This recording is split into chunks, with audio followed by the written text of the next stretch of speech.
अल्हम्दुलिल्लाहि रब्बिल आलमीन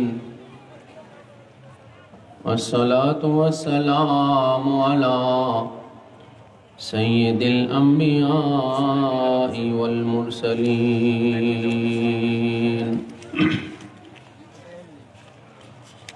वला आलिहि व अहलि बैतिहि तय्यिबीन व ताहिरीन अजमाइन।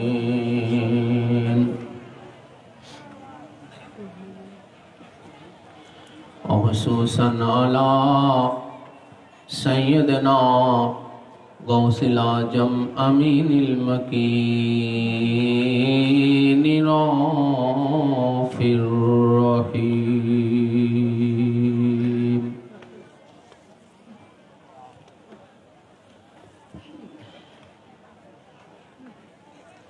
फ़अऊज़ु बिल्लाहि मिनश शैतानिर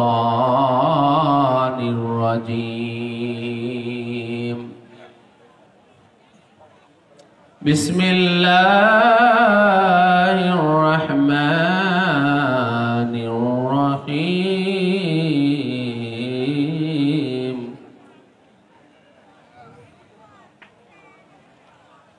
लक़द कान लकुम फ़ी रसूलिल्लाह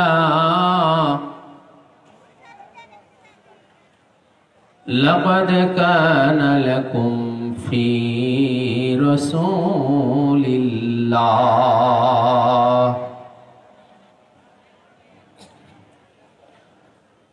लक़द कान लकुम फ़ी रसूलिल्लाहि उस्वतुन हसना। वक़ाल तआला ऐदन इन्नका लअला खुलुक़िन अज़ीम। सदक़ल्लाहुल अलीयुल अज़ीम व सदक़ रसूलुहुन नबियुल हबीबुल करीम।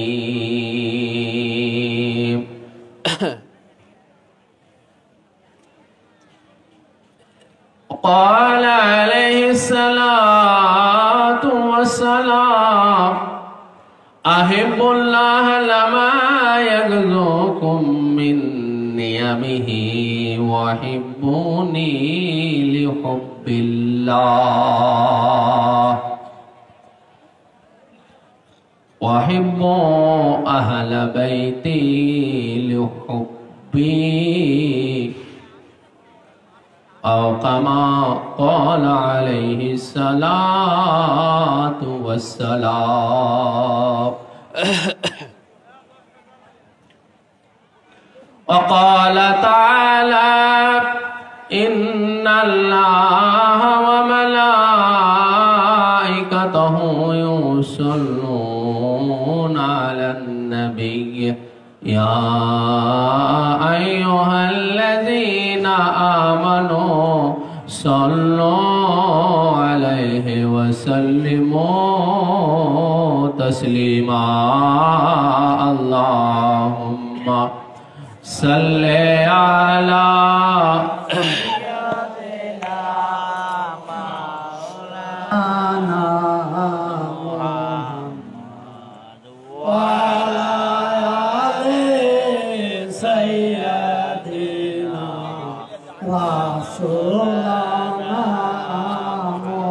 अल्लाहुम्मा सल्ले अला जुल्शन मोहब्बत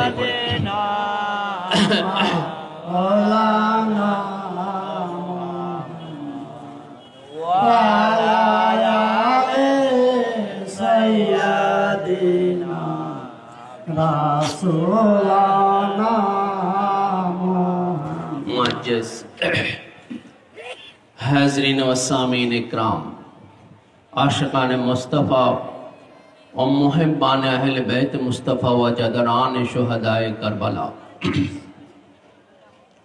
आज আজিমুশান মহাপবিত্র 23 মাঘ 6 ফেব্রুয়ারি মেদিনীপুর দরবার শরীফের পীর মুর্শিদ পাক ও দাদা হুজুর পাক কিবলা ও কাবা আবুল ইস্তারশেদ আলী हज़रत सैयद शाह इरशाद अली अल कादरी अल हसानी अल हुसैन अल बगदादी अला जद्दी नबी अनाम अलैहिस्सलातु वस्सलाम पाके 71तम उर्से शरीफेर এই মাহফিল পাকে अंजुमान कादरिया खानका शरीफ प्रांगणे अंजुमान कादरिया खास आमीनपुर खानका शरीफ प्रांगणे दूर दूरान्त এবং অত্র এলাকা হতে সমবেত সমস্ত ভক্তবৃন্দ আমার শ্রদ্ধেয় পীর ভাই বোনেরা এবং সর্বস্তরের উপস্থিতি যে যেখান থেকে এসেছেন পীর মুর্শিদ পাকের মহব্বতে আপনাদের সকলের প্রতি জানাই আন্তরিক শুভেচ্ছা মোবারকবাদ এবং আসসালামু আলাইকুম ওয়া রাহমাতুল্লাহ। 1953 সনের আজকের এই রাত্রিতে কলকাতার 22 নম্বর খানকা পাকে হুজুর পীর মুর্শিদ পাক ইন্ডিয়ান স্ট্যান্ডার্ড টাইম 10:55 পীর মুর্শিদ পাক বিসালে পাক গ্রহণ করেছিলেন। কি বললাম? সন কি বলেন তো? সন কত বললাম? 1953।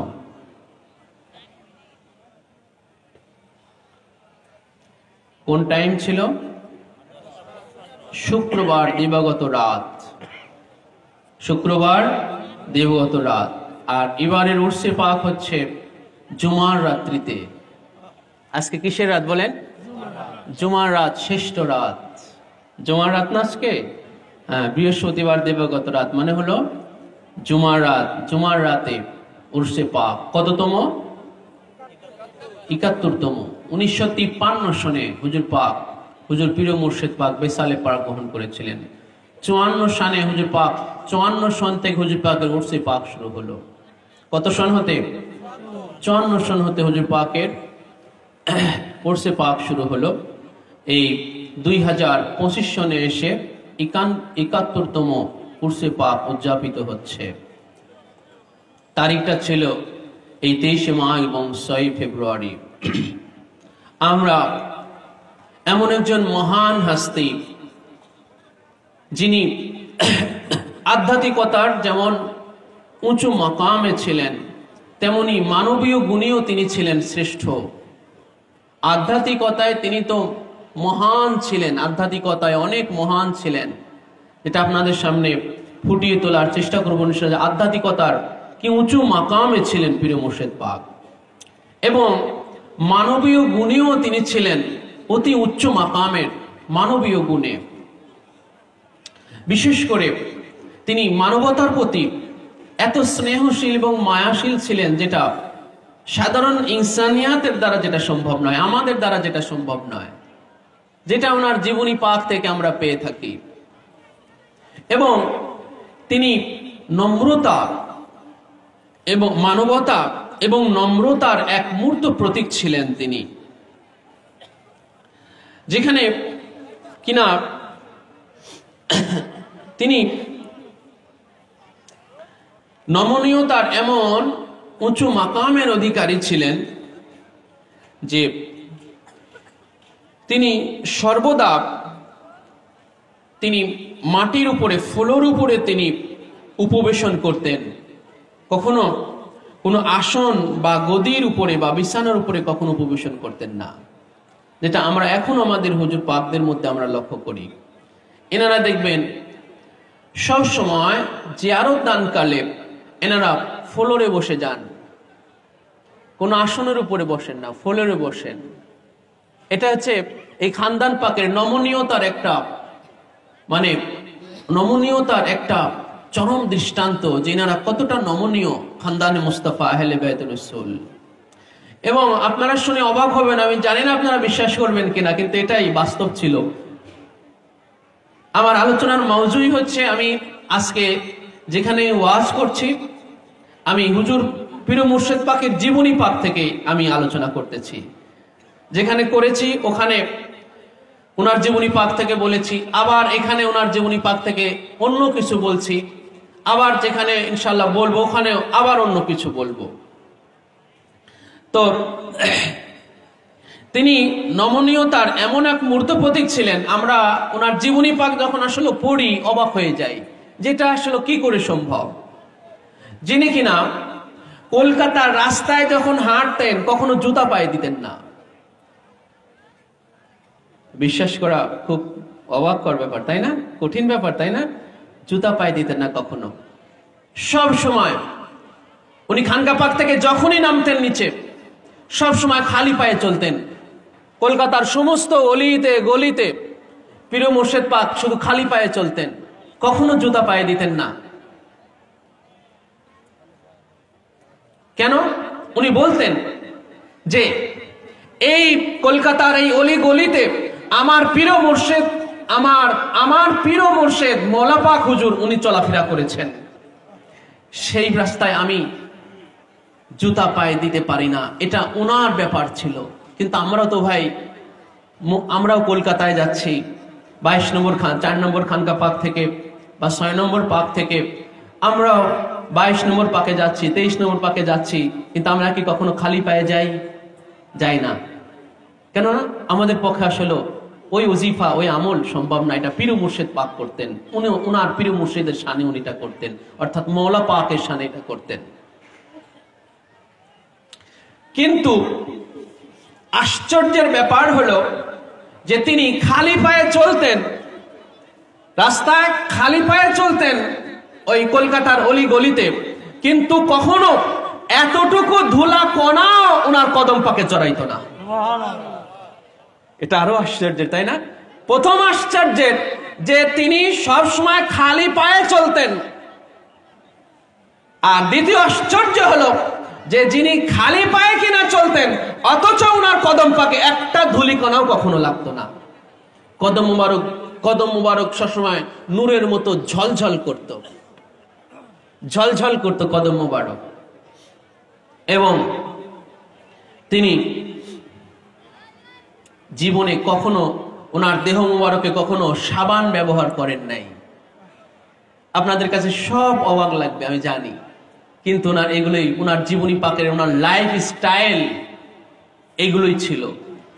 জীবনে কখনো উনি সাবান ব্যবহার করে নাই, কিন্তু দেহ মুবারক থেকে খুশবু বের হতো। দেহ মুবারক থেকে কি হতো বলেন?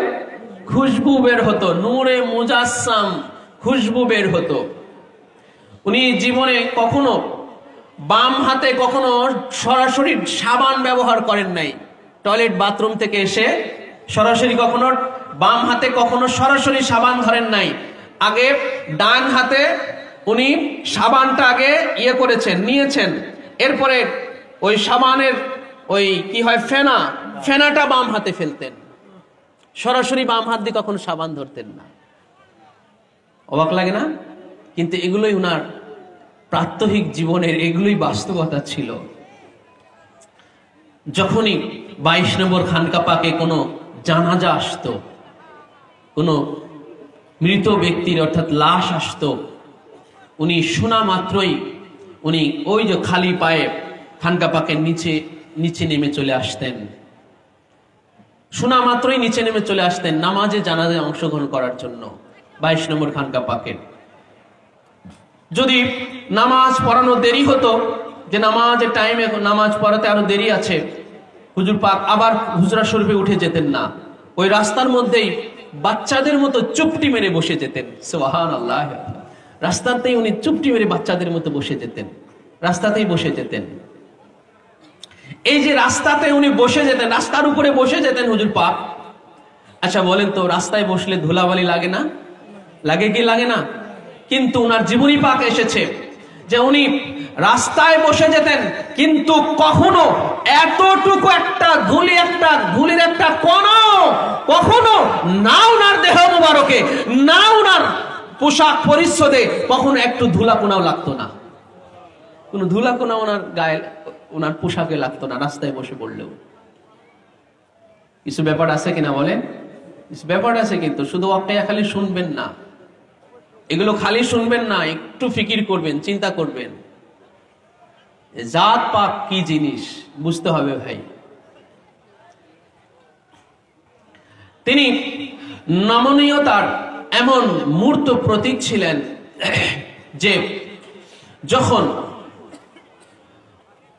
ওনার পীর মুর্শিদ মাওলা পাক হুজুর কিবলা ও কাবার স্পেশাল ট্রেন যখন হাওড়া স্টেশন থেকে প্রথম ছাড়তো, এই যে স্পেশাল ট্রেন আমাদের রাজবাড়ি থেকে ছাড়ে না, হ্যাঁ, অত্যন্ত দুঃখজনক ব্যাপার, অত্যন্ত কষ্টের ব্যাপার যে মাওলা পাকের ট্রেনটা এবারে হয়তো হলো না। আমাদের জন্য অত্যন্ত কষ্টের ব্যাপার, বৈশ্বিক পরিস্থিতি, প্রতিকূল পরিস্থিতির কারণে। তো এই স্পেশাল ট্রেনটা প্রথম হচ্ছে হাওড়া স্টেশন থেকে ছাড়তো, কলকাতার হাওড়া স্টেশন থেকে এটা ছাড়তো, প্রথম এটা ছাড়তো। তো মাওলা পাক পীর মুর্শিদ পাক তিনি এই স্পেশাল ট্রেনে চেপে তিনি চৌঠা ফাল্গুন উরুস পাকে যেতেন, মেদিনীপুর শরীফে। তো ওনার জীবনী পাকে আসছে যে যখন তিনি এই ট্রেনে চাপতেন, এই ট্রেনে যখন উঠতেন পীর মুর্শিদ পাক, উনি কোন আদবে উঠতেন জানেন? কোন আদবে উঠতেন সেটা শিখে যান। যে মাওলা পাক চাহেন তো আবার এই ট্রেন এক সময় চালু হবে, আমরা আশা করি। তো পীর মুর্শিদ পাক যখন এই ট্রেনে উঠবেন তখন উনি কি করতেন? প্রথমত খালি পায়ে উঠতেন, ট্রেনে সবসময় খালি পায়ে উঠতেন, খালি পায়ে এবং খালি মাথায়। ওনার মাথায় কোনো টুপি থাকতো না, পাগড়ি থাকতো না, কোনো কিছু থাকতো না। মানে এত মানে আপনার নমনীয়তার চরম পর্যায়ে আপনার ট্রেনে চাপতেন, মাওলা পাকের ট্রেনে চাপতেন খালি পায়ে খালি মাথায়। এবং ট্রেনে ওঠার সময় ট্রেনকে আগে সালাম করতেন, সুবহানাল্লাহ, ট্রেনকে আগে সালাম করতেন। এরপরে ওই ট্রেনের একটা সাধারণ বগিতে গিয়ে উঠতেন, কোনো ভিআইপি বগিতে না। বুঝতে পেরেছেন? স্বয়ং পীর মুর্শিদ পাক যিনি গৌস ইবনে গৌস ছিলেন ভাই, যিনি গৌসের জামা ছিলেন,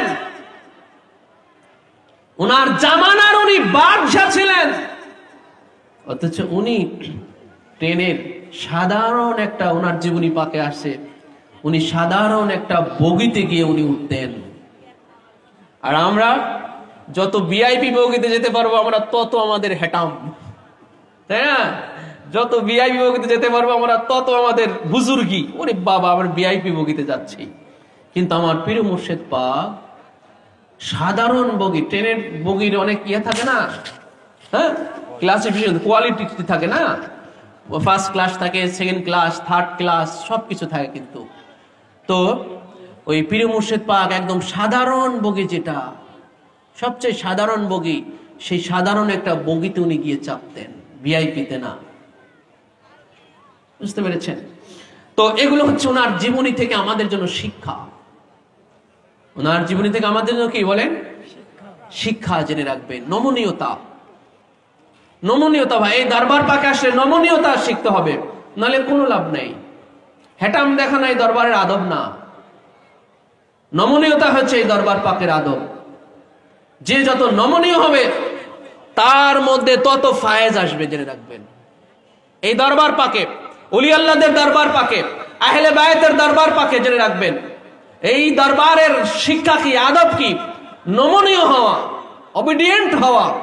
যে যত উগ্র হবে এই দরবার পাকে জেনে রাখবেন, যে যত উগ্র হবে তার তত কপাল পুড়বে, যে যত নমনীয় হবে তার সে তত ফায়েজ হাসিল হবে, তার জন্য রাখবেন।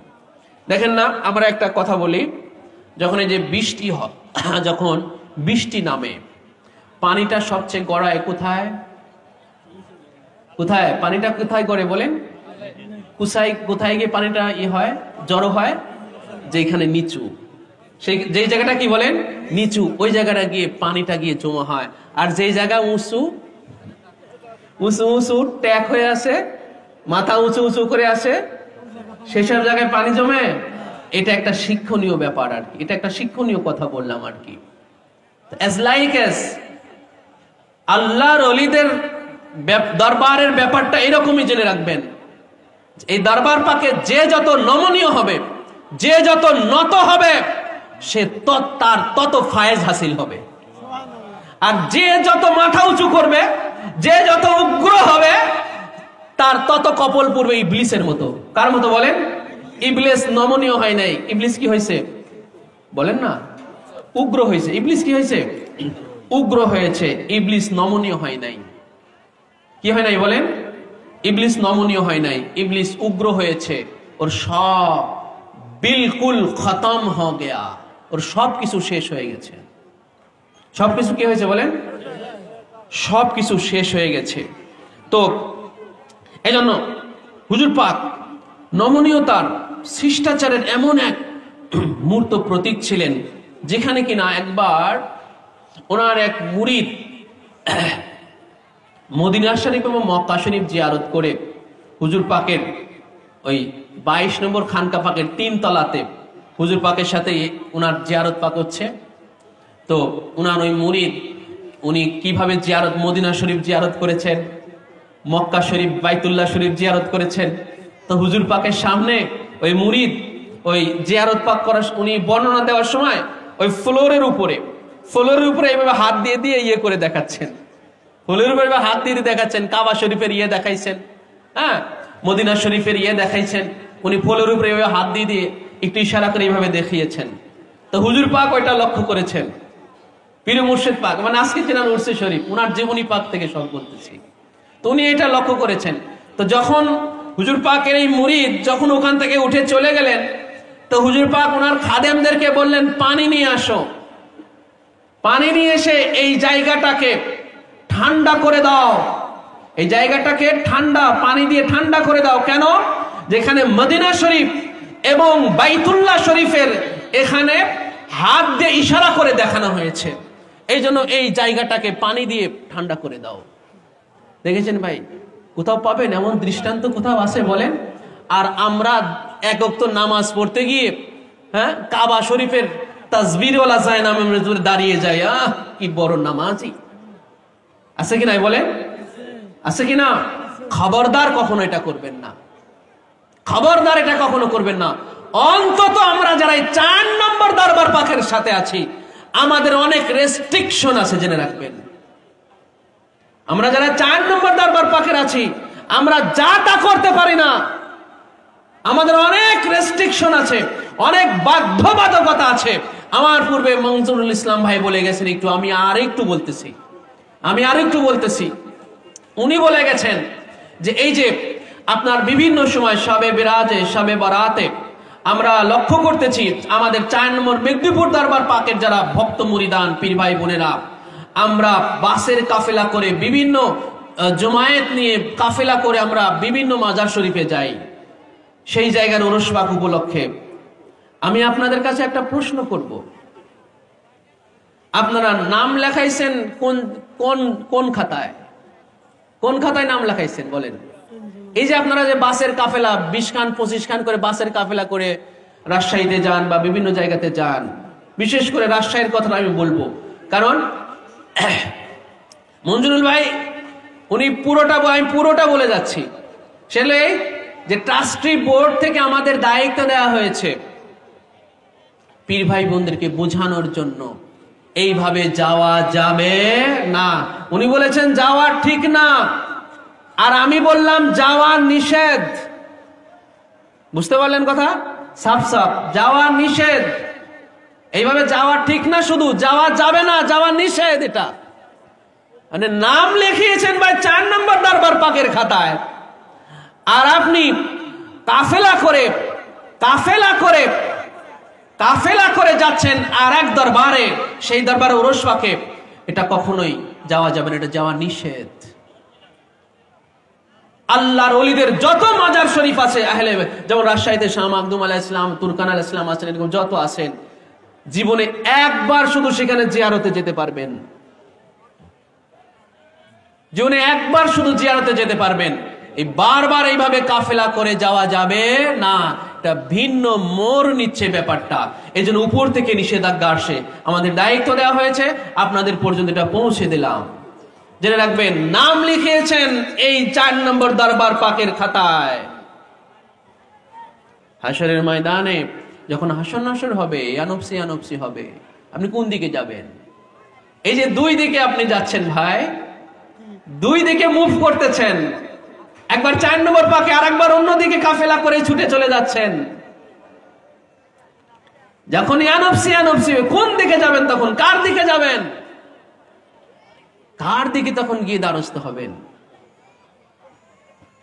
এগুলো থেকে আমাদের শিক্ষা নেওয়া লাগবে, এগুলো থেকে বিরত থাকবেন। বিশেষ করে আমরা লক্ষ্য করি এই বছরে 2 বার সবচেয়ে বেশি যাওয়া আমাদের পাবনা থেকে যাওয়া এবং রাজবাড়ী থেকে সবচেয়ে বেশি যাওয়া হয়, সেটা হচ্ছে শবে মেরাজ আর শবে, এই যে সামনে শবে বরাত আসতেছে, এইগুলো করবেন না। উপরের নিষেধ আছে, নিষেধাজ্ঞা অ্যাভয়েড করবেন, ওটার প্রতিদান পেয়ে যাবেন, সময় মতো পেয়ে যাবেন। এখন সেই জামানায় চলতেছে আর কি। মধুর মাছির চাক বসে, মধুর মাছির যে চাক, ওই চাকের যে বাদশা মৌমাছি থাকে, হ্যাঁ, প্রত্যেক চাকে একটা লিডার থাকে, একজন বাদশা থাকেন। ওই বাদশাকে আরবিতে বলা হয় ইয়াসুব। কি বলা হয় বলেন? ইয়াসুব বলা হয়, জেনে রাখবেন। ওই মৌচাকের যে বাদশা মৌমাছি থাকে, ওই বাদশা মৌমাছিকে বলা হয় ইয়াসুব। আপনারা অনেক সময় লক্ষ্য করবেন, ওই মৌচাকের নিচে দেখবেন অনেক সময় মৌমাছি একদম ডেড বডি হয়ে পড়ে থাকে, থাকে কি থাকে না, একদম মারা পড়ে থাকে। আবার কিছু কিছু মৌমাছি দেখবেন যে একবারে মারা পড়ে নাই, এখনো বীর বীর বীর বীর করে চলতেছে, ঠিক কিনা বলেন? প্রত্যেকটা মৌচাকের নিচে এই দৃশ্যটা আপনারা দেখতে পাবেন। দেখবেন কিছু মৌমাছি একদম মরে পড়ে আছে, আর কিছু মৌমাছি এখনো মরে নাই, আস্তে আস্তে চলতেছে। ওইটা একটু আস্তে আস্তে চলতে চলতে চলতে চলতে আবার একটু পরে, এরপরে আবার চাকে উড়ে আবার চাকে আবার যোগ দেয়। এর রাজ কি জানেন? আসল ব্যাপার কি জানেন?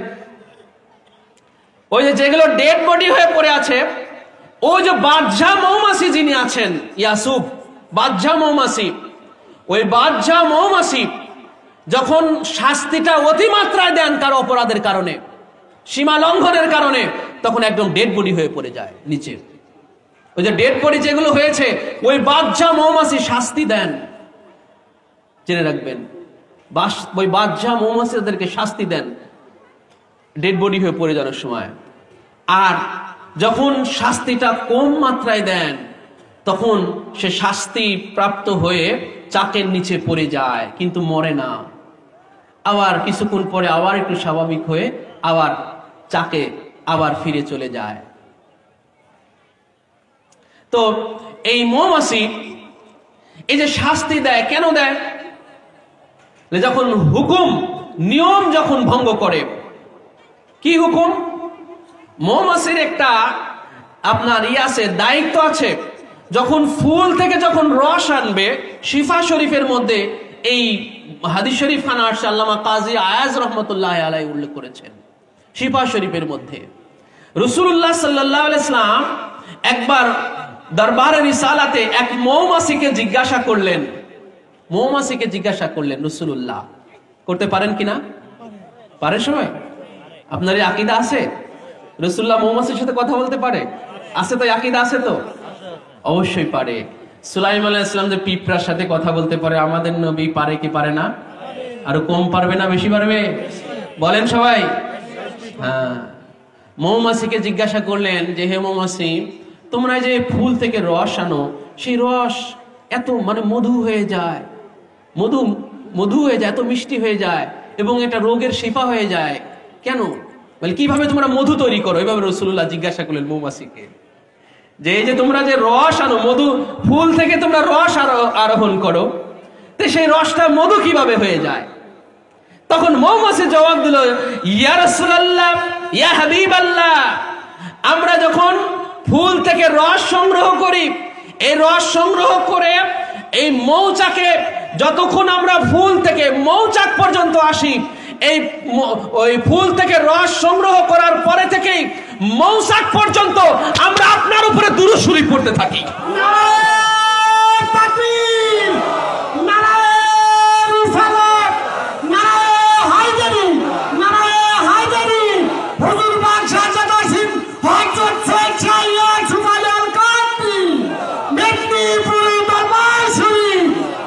এই জন্য এই রস মধু হয়ে যায়, মহা ঔষধে পরিণত হয়ে যায়, শিফাউন লিন্নাস হয়ে যায়, মানুষের রোগের শেফা হয়ে যায়, রোগ মুক্তি হয়ে যায়। ঠিক কিনা বলেন?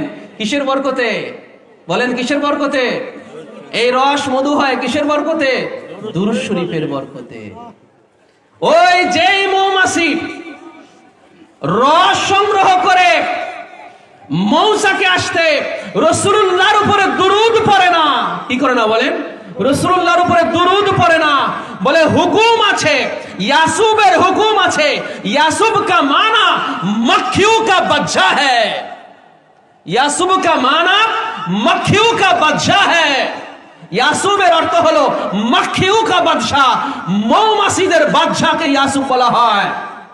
তো যেই মৌমাছি রস সংগ্রহ করে রাসূলুল্লাহর উপরে দুরূদ পড়ে না, ওই বাদশা তাকে ধরে শাস্তি দেয়। কি করে বলেন? হুকুম পালন করে নাই। কি করে নাই? হুকুম পালন করে নাই, অনিয়ম করছে, সীমা লঙ্ঘন করছে, শাস্তি প্রদান করা হয়। আশা করি বুঝতে পারছেন আপনারা। আল্লাহ পাক আমাদের বোঝার তৌফিক দান করুন। আসেন আবার যেটা বলতেছিলাম, হুজুর পাক নমনীয়তার এক মূর্ত প্রতীক। আমরা এই 4 নম্বর দরবার পাকের আমাদের খুসুসিয়াত গুলো, স্পেশালিটি গুলো অনেক মহান জেনে রাখবেন। আমাদের খুসুসিয়াত, স্পেশালিটি, বিশেষত্ব এগুলো মহান, এগুলো জানা তেন না জেনে রাখবেন। আর ওই অন্য 10টা দরবারের সাথে, অন্য 10টা সিলসিলা তরিকার সাথে 4 নম্বর দরবার পাককে কখনো বরাবর ভাববেন না, বরাবর ভাববেন না। যারা ভেবেছে একদম সিটকে একেবারে, বুঝতে পারছেন, সিটকে একদম গর্তে চলে গেছে।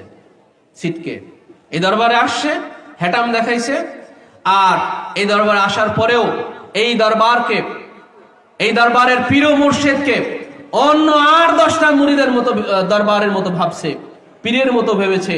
4 নম্বর দরবার পাকের এটা যে ভাববে, এই দরবার থেকে সে কি হয়ে যাবে? খারিজ হয়ে যাবে। কিছুদিন সুযোগ পাবে, এরপরে খারিজ, একদম খারিজ। জেনে রাখবেন। কেন? এই দরবারের গদিনিশিন যিনি পীর, ইনাদের কাছে শুধু আমরা মুরিদ যাই না রে ভাই, সমাজ লো। আমরা মুরিদ শুধু ওনাদের কাছে যাই না, আমরা ভক্ত শুধু ওনাদের কাছে যাই না। অনেক কামিল পীর আমার আপনার পীরের কাছে এসে তারা ধন্য মনে করে। বিশ্বাস হয় নাকি আপনাদের? কি মনে হয় আপনাদের? খালি আমরা যাই মনে করেন? আমাদের মতো গুনাহগার কামেল পীর মাশায়েখ 4 নম্বর দরবার পাকের পীর ও মুর্শিদের কদম পাকে পড়ে নিজেদেরকে ধন্য মনে করে। বুঝতে পেরেছেন ভাই? কামেল পীর ও মুর্শিদ, ফটকাবাজ পীর না, ফটকাবাজ কোনো পীর না, কামেল পীর ও মুর্শিদ 4 নম্বর দরবার পাকের পীর ও মুর্শিদের কদমে এসে ধন্য মনে করে নিজেকে। আমি আপনি কি? আমার আপনার তো ভাই এই যে দলবদ্ধ ভাবে কাফেলা করে যখন আমি আপনি অন্য কোথাও মুভ করি, আনুষ্ঠানিকতাকে উপলক্ষ করে, আমার আপনার তো একটা বার ভাবা দরকার যে আমি আপনি আবার কোথায় যাচ্ছি। আমার আপনার পীরের কাছে ভাই অন্য পীর এসে লোটা পোটা খায়, আর আমি আপনি আবার কোথায় যাচ্ছি। এটা আপনাদের কল্যাণের জন্য, আপনাদের ভালাইয়ের জন্য এই সতর্কতা বাণী উপর থেকে আসছে।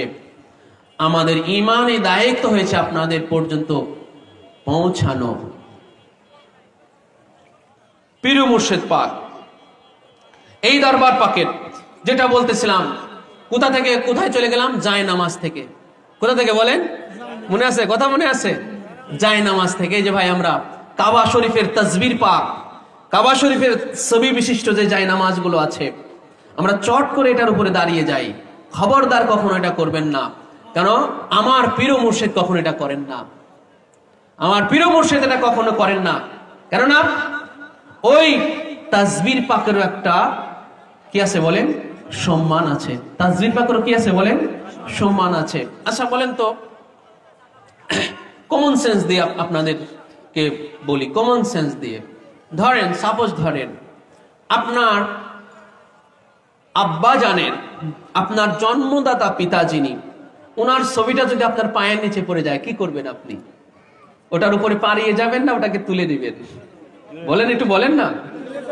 ওটাকে তুলে নিবেন না ওটার উপরে ওটার পায়ের নিচে রাখবেন? কোনটা করবেন বলেন? কেন? আপনার বাবার ছবি, আপনার কি, আপনার বাবার ছবি, মানে আপনার বাবার ছবি, ওটাও আপনার কাছে একটা সম্মানের জিনিস, এই জন্য তো আপনি তুলে নিলেন, ঠিক কিনা বলেন? নাহলে তো ওটা তো পায়ের নিচেই ফেলে চলে যেতেন। তো কাবা শরীফ, বাইতুল্লাহ শরীফ আল্লাহর ঘরের মর্যাদা পেয়েছে, যেটা যেটা মিলাদে গা, মওলায়ে কায়নাত পাকের যেটা মিলাদে গা, খানায়ে মিলাদে মওলা খাস বাইতুল্লাহ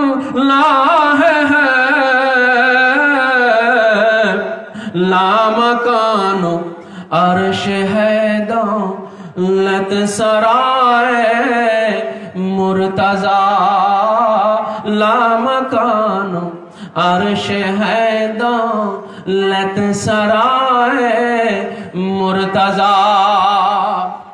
खानाए मिलाद मौला खास बैतुल्लाह है, যে আল্লাহ পাকের ঘর, মওলাই কায়নাত পাকের মিলাদের জন্য আল্লাহ পাক ওনার পবিত্র জন্মের জন্য, বিলাদত পাকের জন্য আল্লাহ পাক তার নিজের ঘরটাকে মওলাই কায়নাত পাকের জন্য খাস করে দিয়েছেন। সেই ঘরের মর্তবা সালানে বলেন মুতাওয়াজ্জিহান ইলা জিহাতিল কাবাতিশ শরীফাতে, যে ঘরটা নামাজে গেলেই আমাকে আপনাকে যে ঘরের দিকে মুখ ফেরাতে হয়, যে ঘরটা হচ্ছে কাবা এবং কিবলা।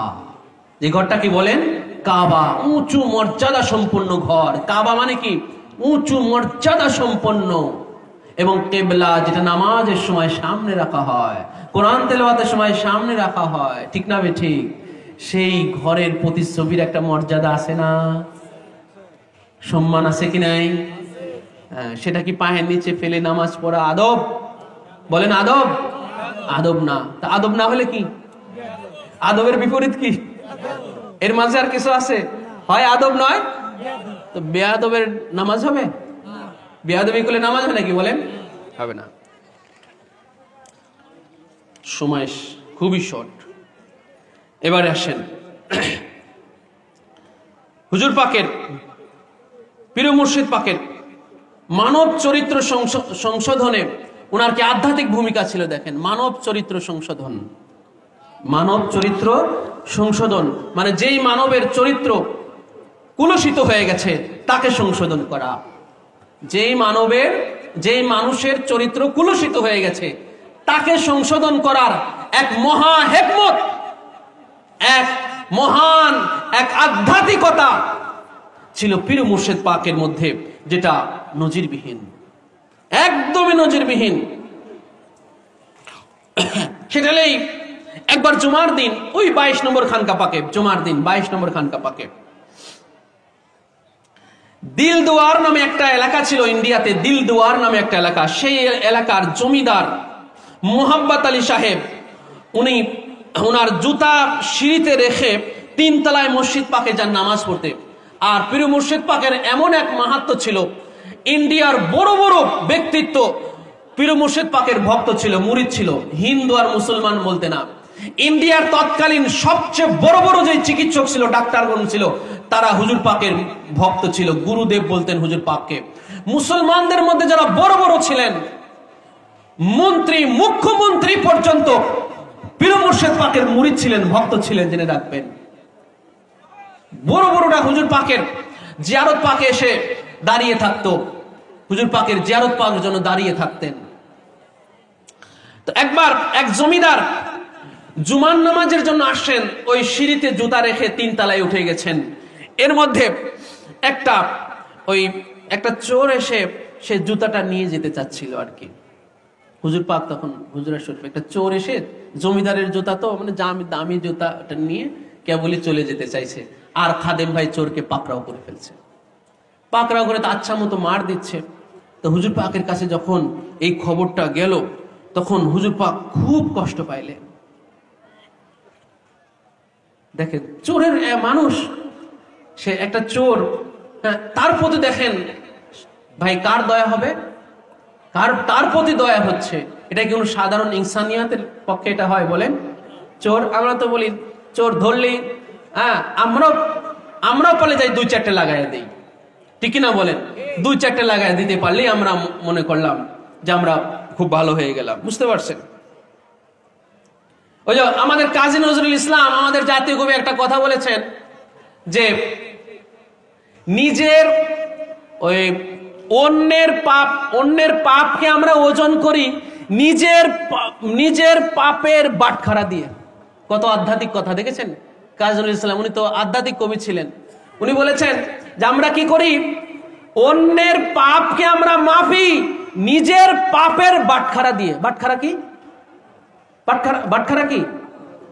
হ্যাঁ, ওজন দেওয়ার যে পাথর, ওটাকে কি বলে? বাটখারা। এই তো বুঝবে না, বাটখারার জামানা গেছে তো, কিন্তু যারা প্রবীণ ব্যক্তিগণ তারা তো বুঝতে পারছেন, তাই না? ইয়াং জেনারেশন বাটখারা বুঝবে না, এখন তো সব স্কেল হয়ে গেছে, তাই না? এখন এই বর্তমান বাটখারা বুঝবে না, পাথর টাথরের জামানা গেছে গা। হ্যাঁ, বাটখারা মানে ওই যে পাথর বলি আমরা, যেটা দিয়ে কি করা হয়, মাপা হয়, এটাকে বাটখারা বলে।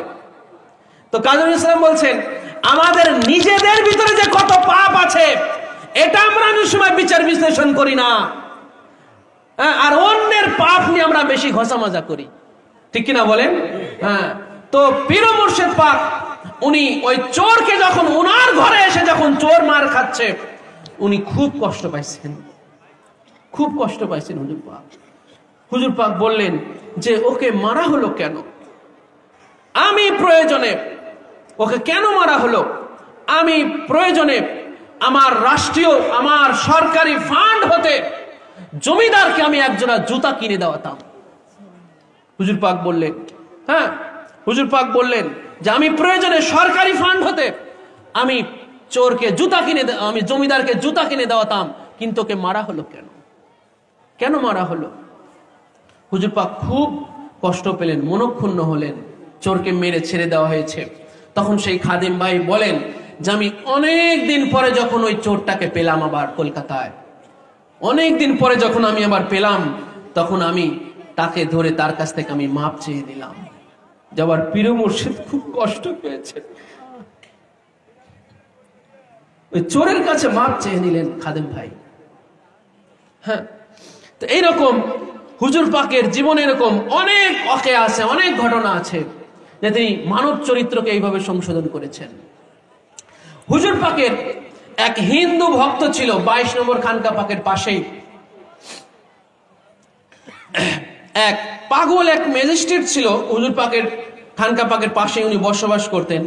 তো ওনার জামাতা ছিল, তার নাম ছিল সিধু।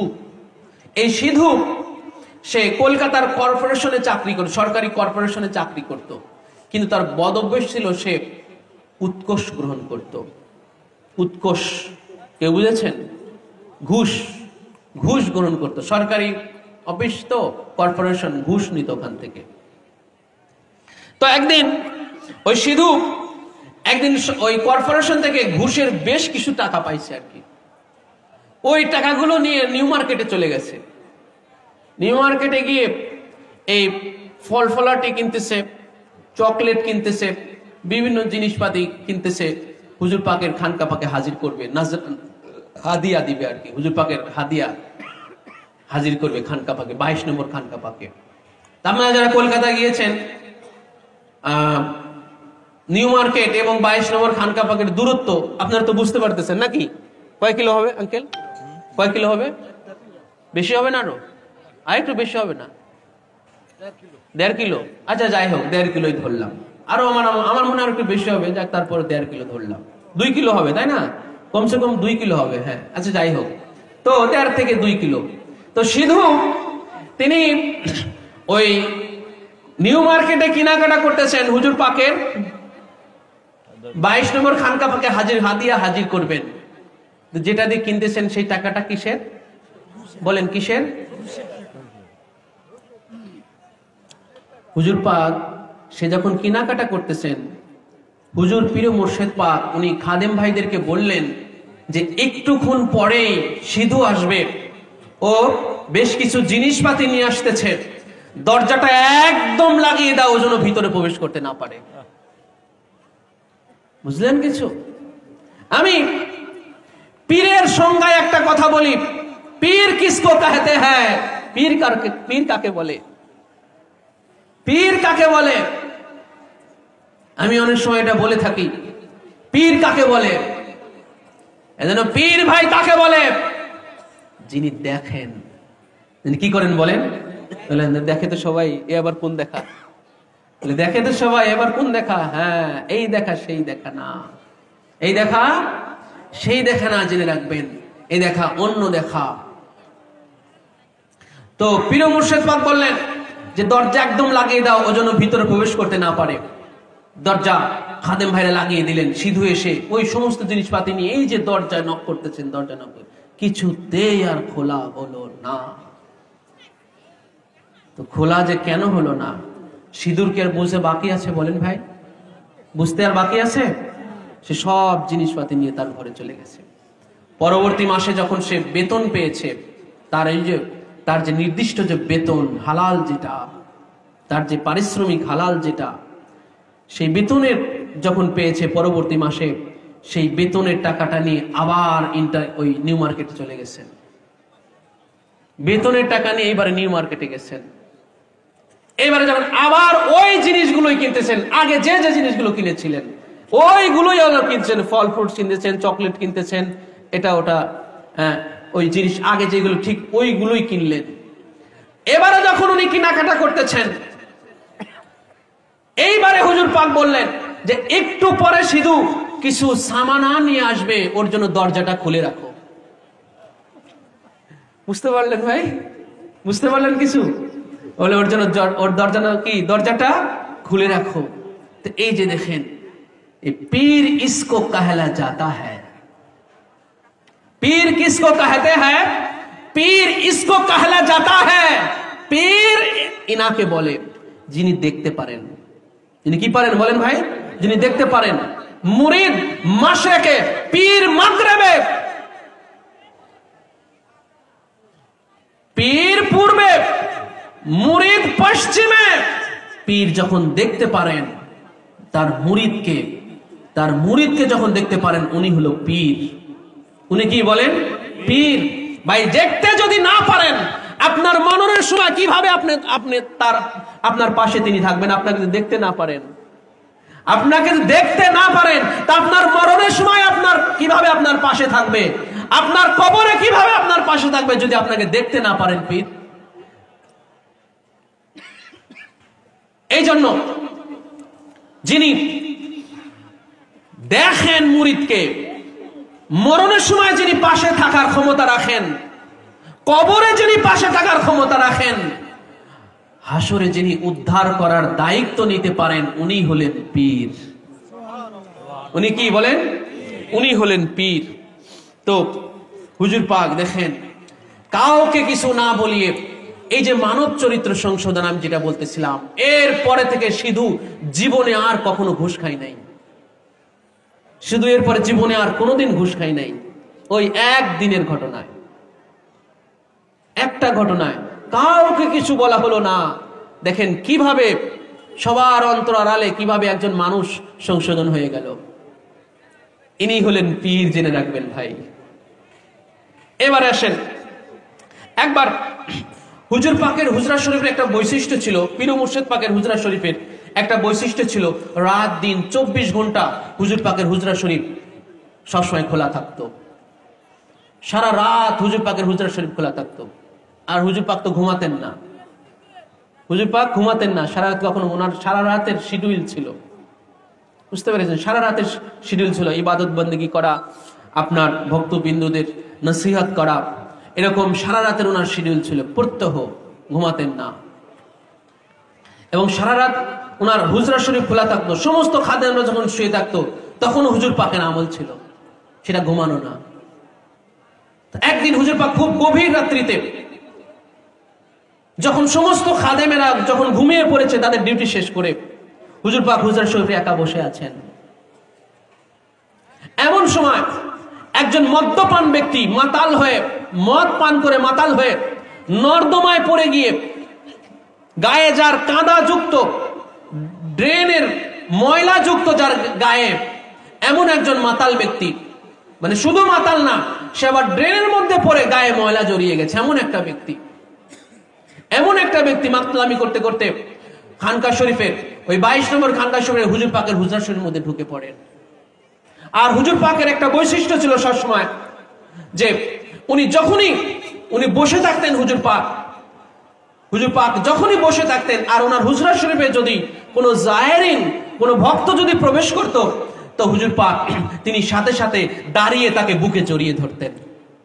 এটা পীর মুর্শিদ পাকের একটা ওনার একটা চরিত্র ছিল, ওনার একটা বৈশিষ্ট্য ছিল। উনি দাঁড়িয়ে গিয়ে উনি বুকে জড়িয়ে ধরতেন।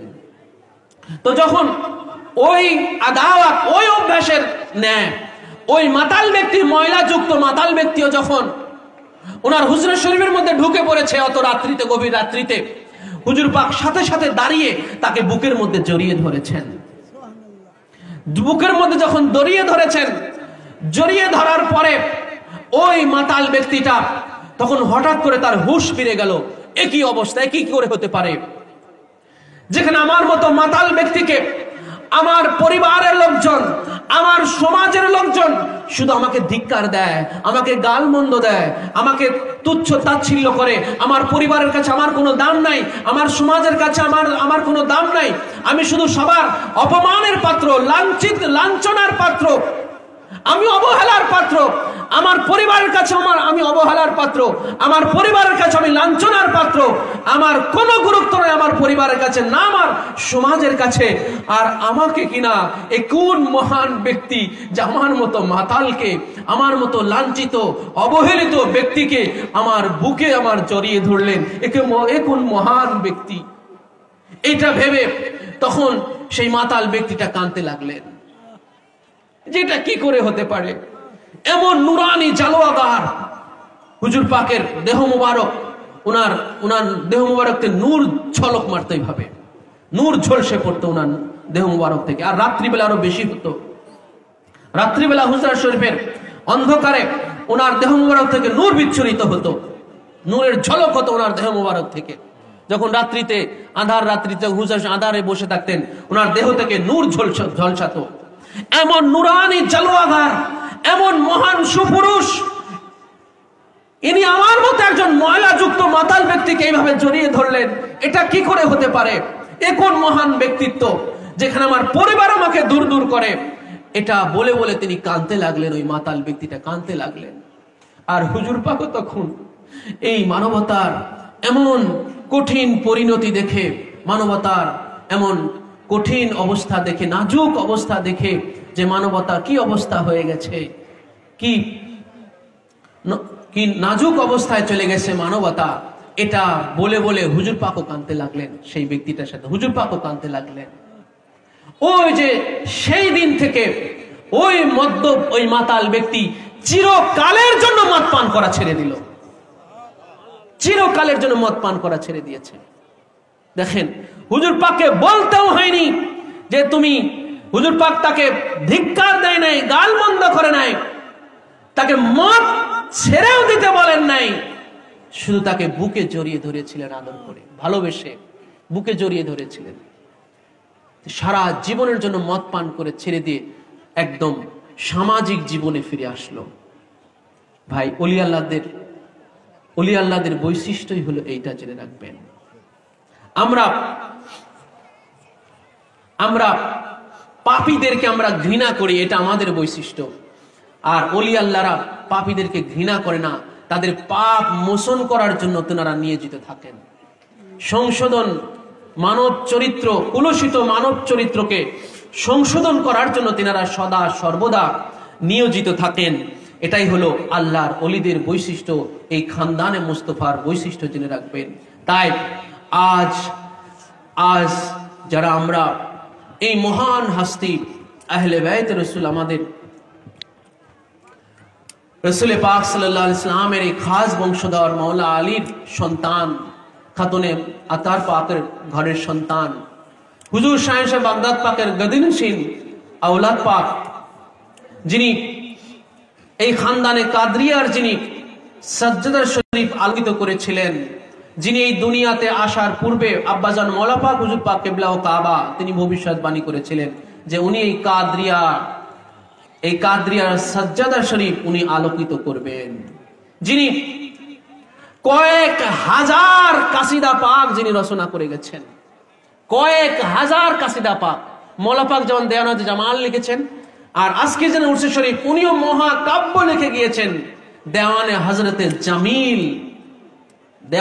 হযরতে জামিল উনি রচনা করে গেছেন, যেখানে হাজার হাজার কাসিদা পাক আছে। তো এই যে কাসিদা পাক রচনা করা, এটা এনাদের পূর্বপুরুষ উত্তরাধিকার সূত্রে ওনারা এটা করে আসতেছেন। এটা ওনাদের এই তপস্যা করে নয়, সাধনা করে নয়। মাওলা আলী আলাইহিস সালাম তিনি মহাকবি ছিলেন। মাওলা আলী আলাইহিস সালামের আব্বাজান খাজা আবু তালিব আলাইহিস সালাম উনি মহাকবি ছিলেন। দেওয়ানে আবি তালিব আছে, মাওলা আলী আলাইহিস সালামের আব্বাজান উনিও মহাকবি ছিলেন। রাসূলুল্লাহর শানে অসংখ্য কবিতা লিখেছেন, রাসূলুল্লাহর প্রশংসা করে অসংখ্য কবিতা লিখেছেন। হযরতে খাজা আবু তালিব আলাইহিস সালাম উনারও কাব্য আছে। মাওলা আলী আলাইহিস সালামের কাব্য আছে দেওয়ানে আলী উনার মহাকাব্য আছে।